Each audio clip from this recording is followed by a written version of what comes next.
Bonjour, je vous retrouve aujourd'hui pour vous parler du nouveau film réalisé par Michael Gracey qui nous avait concocté il y a quelques années The Greatest Showman avec Hugh Jackman, notre cher Wolverine, un film qui a un petit peu marqué son année 2017 de souvenirs, mais un film que j'ai complètement oublié, qui ne m'a pas marqué du tout, et cette fois-ci le réalisateur nous revient pour un projet quelque peu bizarre, un biopic musical sur un chanteur et un incroyable sur le papier, Robbie Williams. Robbie Williams, à ne pas confondre avec Robin Williams bien sûr, mais Robbie Williams himself, qui vient sur le projet pour prêter la voix à son personnage,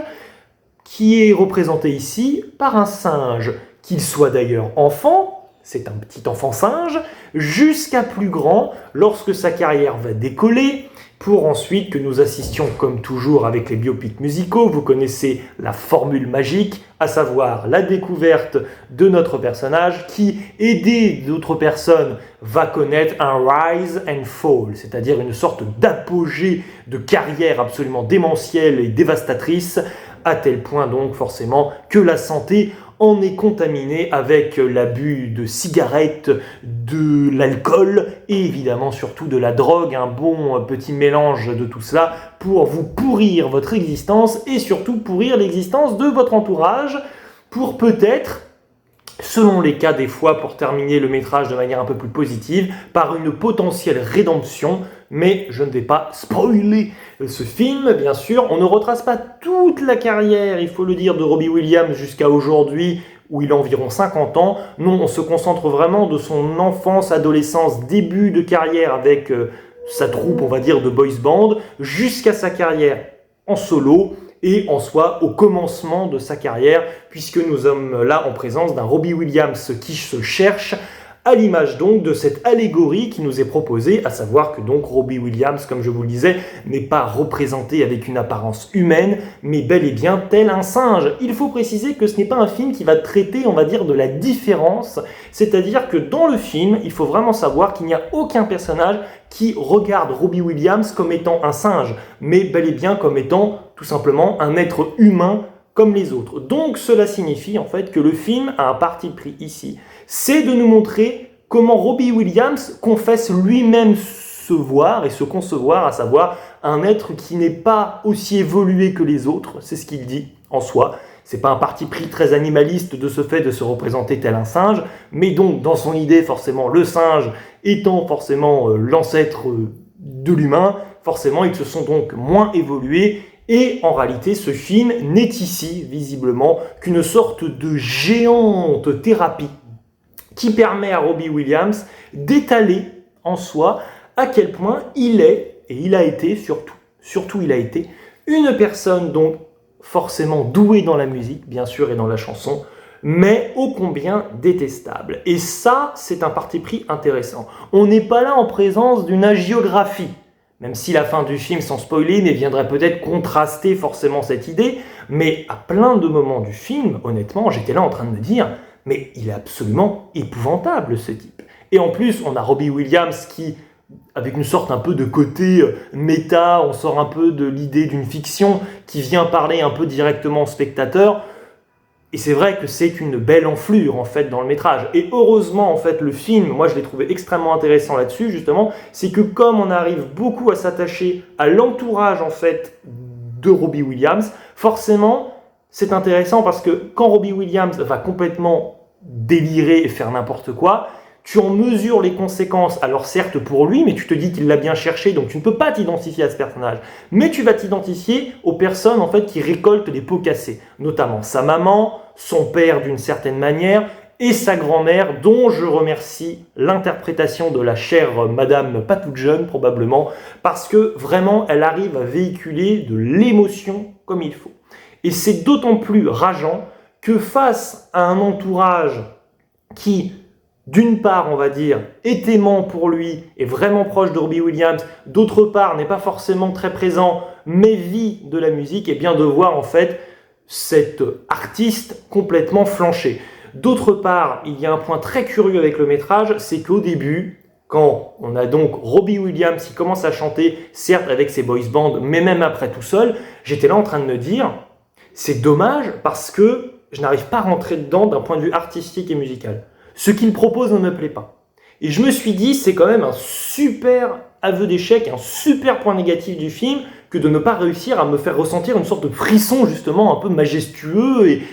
et de me donner en fait envie d'aimer Robbie Williams, qui est un chanteur, je le précise, que je ne connais pas du tout, je ne savais même pas à quoi il ressemblait, et je pensais même, comme il y a une réflexion autour de son père qui est chanteur, je pensais même que l'acteur qui joue son père dans le film, c'était Robbie Williams, alors que non, pas du tout, je me suis trompé, mais c'est pas grave. Mais en tout cas, ce qui est vraiment, vraiment intéressant avec cela, c'est qu'à un moment donné, il y a le déclic. Il y a le pianiste qui rencontre, qui va devenir un peu son pianiste attitré, visiblement. Je ne sais pas à quel point le film ici romance ou non, d'ailleurs, la vie de Robbie Williams. C'est pas ma question. Là, je suis là pour voir un film de cinéma.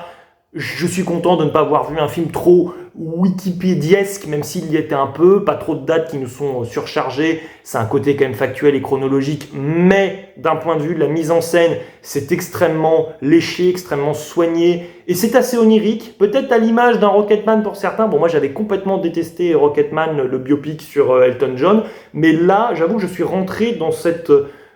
sorte de magie hallucinogène liée aux drogues et à toute la vie qu'il est en train de pourrir en fait lui-même, ce cher Robbie Williams. Mais donc, tout ça pour dire qu'à un moment donné, il y a ce déclic. C'est-à-dire, il devient une star. Alors, ce qui est un peu mal géré, c'est que j'avoue que j'ai eu du mal à sentir le côté « je suis un peu connu » et je lance ma carrière personnelle et ça y est, je deviens la star que tout le monde s'arrache. Ça, j'avoue que ce moment-là, je ne l'ai pas senti. J'ai senti que le métrage était un peu trop abrupt, donc on a quand même pas mal de soucis un peu inhérents au genre du biopic musical qui est extrêmement balisé, il faut bien le dire, ça c'est sûr. Mais donc, le déclic avec son pianiste qui vient lui dire justement la chose suivante. Preuve en atteste dans ce film que Robbie Williams peut énormément se rattacher à son entourage. En fait, le pianiste lui dit, sous-entendu, c'est pas mal ce que tu proposes d'un point de vue de tes compositions de chansons et de ce que tu chantes comme interprète de tes chansons, mais il faut que les chansons, en fait, et ça c'est très passionnant à suivre quand même, il faut que tes chansons, elles te coûtent quelque chose quand tu les composes, et il faut que tu te livres d'une certaine manière. Et à partir du moment où il va raconter son histoire et l'histoire de son entourage, notamment de sa femme, eh bien là, vraiment, ça devient passionnant. D'ailleurs, je ne crois pas que ce soit sa femme, c'est plutôt sa compagne, provisoire, on va dire ça, parce que forcément, donc, vous êtes en présence d'un type absolument instable psychologiquement et mentalement, et c'est assez terrible, mais à la fois, comment dire, il y a un côté assez fascinant à suivre ici un métrage dont la proposition est la suivante. Je m'appelle Robbie Williams, je vous montre tous mes démons, parce que donc forcément, ces démons à lui, dans sa tête, il voit lors de ses concerts et de ses prestations, il voit en fait tout son manque de confiance qui lui est craché à la figure, ce sentiment d'abandon également parce que son père n'a pas été présent à un moment donné lors de son adolescence alors qu'il avait besoin de lui, toutes les méandres de son cerveau et tout son côté dysfonctionnel psychologiquement est représenté par des singes qui s'avèrent absolument fantasmés et imaginés dans sa tête au moment où il chante sur scène, mais donc face à un public aimant, eh bien, il y a aussi une sorte de folie et de paranoïa, il faut bien le dire, puisqu'il voit en fait des singes, des personnes donc qui lui ressemblent, être absolument nocifs et lui dire tout simplement qu'il est nul, qu'ils vont visiblement essayer de lui faire mal quoi qu'il en soit, et ça propose à un moment donné une sorte de scène un peu à la planète des singes, extrêmement fantasmée à nouveau, mais en fin de métrage, alors donc là on pourrait se dire,